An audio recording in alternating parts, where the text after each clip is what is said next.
Hello and welcome back to Reason News. President Donald Trump has announced his intention to reopen and expand Alcatraz, the former federal penitentiary located on an island in San Francisco Bay. In a statement released via his social media platform, Truth Social, President Trump articulated his rationale, citing what he described as the nation's struggle with vicious, violent, and repeat criminal offenders. He posited that the reactivation of Alcatraz would serve as a symbol of law, order, and justice. The historical significance of Alcatraz as a symbol of unyielding punishment cannot be overstated. From its days as a military fortification to its infamous tenure as a federal penitentiary, the Rock has occupied a unique place in the American physique. The prisoners who once resided there, including Al Capone and Robert Birdman Stroud, have become ingrained in popular culture, representing the epitome of criminal transgression. However, the proposal has drawn immediate and sharp criticism from leading figures within the Democratic Party.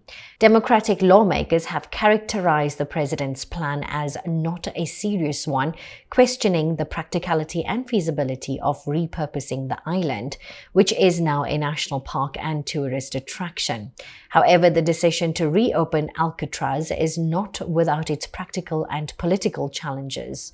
The island's remote location presents significant logistical hurdles, including the transportation of inmates, staff, and supplies. Furthermore, the existing infrastructure, much of which has deteriorated, would require extensive and costly renovations. Environmental concerns surrounding the island's ecosystem, now a protected national park, also loom large. Here's a video from the BBC News. Announcement on his Truth Social account, starting with an all-capital statement: rebuild and open Alcatraz. He said he wanted the prison to be substantially enlarged before it was put back into service. Alcatraz was shut down more than 60 years ago and turned into a museum. Previous inmates included notorious gangsters Al Capone, Mickey Cohen, and George Machine Gun Kelly. More than 1.5 million people visited the tiny island every year. Let's talk to our North America correspondent, Nomia Iqbal, who joins us now from Washington. Yeah, Nomia, a huge visitor attraction. I mean, I've been there amongst millions of other people, and I guess they'll be disappointed if it is turned back into a prison as Donald Trump's calling for. How likely is that to happen, do you think? I think it's largely unlikely. It's pretty impractical. And yeah, I mean, when you say Alcatraz, people think of like all the movies that have been made there: Clint Eastwood, Sean Connery. It was even in the Marvel movies. And yeah, I've been as well. It's like it's an amazing place to go and visit, and you can see how isolated it is in terms of off the coast of San Francisco. In terms of rebuilding it, well, I mean, remember the reason it was closed was because it was so expensive, and it would cost so much money to redo. We're talking about billions here, and it's in terms of like if that would happen, it's probably not going to. I mean, the Bureau of Prisons did release a statement. Just looking at it, they said, look, we will comply with all presidential orders.